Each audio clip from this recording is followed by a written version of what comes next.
मुख्यमंत्री डॉक्टर मोहन यादव इंदौर पहुंचे। इंदौर एयरपोर्ट पर मंत्री तुलसी सिलावट और बीजेपी के अन्य नेताओं ने उनका स्वागत किया। मुख्यमंत्री यहां से सिम्बायोसिस यूनिवर्सिटी के एक कार्यक्रम में शामिल होने के लिए रवाना हुए। इस दौरान उन्होंने मीडिया से चर्चा की और कई अहम मुद्दों पर बयान दिए। मुख्यमंत्री डॉक्टर मोहन यादव ने कहा कि झारखंड और महाराष्ट्र सहित पूरे देश के अंदर बीजेपी के पक्ष में माहौल बना हुआ है। यही कारण है कि अनुमान भी है और दिख रहा है कि महाराष्ट्र में एक बार फिर भाजपा की सरकार बन रही है और झारखंड में भी बीजेपी जीत रही है। वहीं डॉक्टर मोहन यादव ने बताया कि मध्य प्रदेश के अधिकारियों के साथ हाल ही में गुजरात का दौरा किया गया। उन्होंने कहा, गुजरात हमसे कई मामलों में आगे है, वहां की नीतियां प्रभावशाली है और हमने उन नीतियों को समझा और मध्य प्रदेश में भी उन्हें लागू करने की योजना बना रहे हैं ताकि प्रदेश का विकास तेजी से हो सके। वहीं इंदौर बीआरटीएस को लेकर लोगों की समस्याओं पर चर्चा करते हुए मुख्यमंत्री ने कहा कि सरकार ने इस पर गंभीरता से विचार किया है। उन्होंने बताया कि भोपाल में बीआरटीएस हटाने के बाद यातायात में काफी सुधार हुआ है। वहां अब लोगों को पहले से बेहतर सुविधाएं मिल रही हैं और इंदौर के लोग भी बीआरटीएस को लेकर लगातार शिकायतें कर रहे हैं। ट्रैफिक जाम और असुविधा के चलते इसे हटाने की मांग बढ़ रही है। सीएम डॉक्टर मोहन यादव ने कहा कि हम बीआरटीएस हटाने के लिए कोर्ट में पक्ष रखेंगे। लोगों की परेशानियों को देखते हुए सरकार ने इसे हटाने का निर्णय लिया है। हमें उम्मीद है कि इसके सकारात्मक परिणाम जल्द ही देखने को मिलेंगे।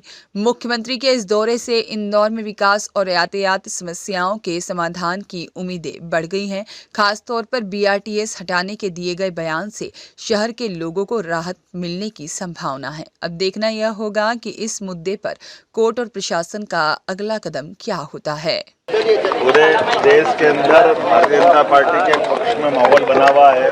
मुझे इस बात का संतोष है कि देश की जनता अब भाजपा के प्रति जो रुझान दिखाती है वो मतभेद तक भी ले आती है और यही कारण है कि अनुमान भी दिख रहा है और हम सब देख रहे हैं कि महाराष्ट्र में महायुति की सरकार एक बार फिर बनती आ रही है।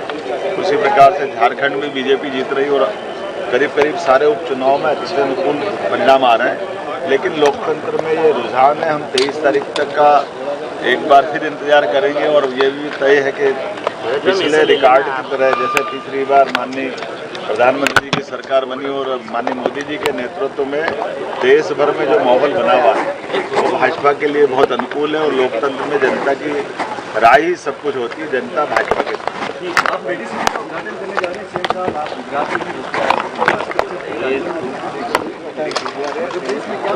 मध्य प्रदेश को आगे बढ़ाने के लिए जहाँ भी जाना पड़े, जो भी देखना पड़े, मैं मान के चलता हूँ गुजरात बहुत हमसे कई मामलों में उनकी उन्नत अवस्था है। ऐसे में स्वाभाविक रूप से वहाँ जब यशस्वी प्रधानमंत्री अभी जो वर्तमान माननीय मोदी जी सीएम थे तब से और कई सारी नीतियाँ उनकी बहुत अच्छी है। तो उन नीतियों को ऑब्जर्व करने के लिए सीखने के लिए मैं अपने अधिकारियों के साथ गया था। मुझे संतोष है इस बात का कि उन कई सारी नीतियों को हम अपने यहाँ लागू करके यहाँ से भी अपने प्रदेश को और आगे बढ़ाएंगे।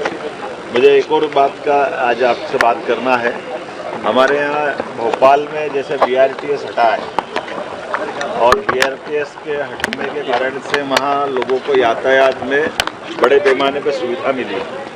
यहाँ इंदौर की दृष्टि से भी शिकायतें प्राप्त हो रही। लगातार सब जनप्रतिनिधियों ने पिछली 2 मीटिंग में भी बोला था जब मैं विकास को लेकर के बैठा था तो कोर्ट के सामने सरकार का हमारा जो एक तरह से पक्ष बन रहा सबका मिल करके कि जो भी तरीका लगाना पड़ेगा वो तरीका लगा करके हम यहाँ के बीआरटीएस को हटाएंगे इंदौर के और इसमें माननीय न्यायालय के सामने भी ये पक्ष रखेंगे और हमारे अधिकतर चौराहों पर जो यातायात की समस्या आ रही है तो वहाँ ब्रिज बना करके इसके समाधान खोजेंगे। जब ब्रिज बनाएंगे तब भी बीआरटीएस को हटाना ही पड़ेगा।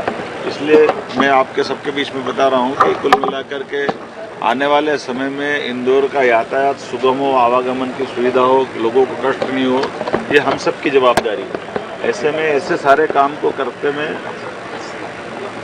पूरी सब लोगों की परेशानी को देखते हुए ही निर्णय किया। मैं उम्मीद करता हूं कि इसके सकारात्मक परिणाम आए। ब्यूरो रिपोर्ट, सत्याग्रह न्यूज, मध्य प्रदेश।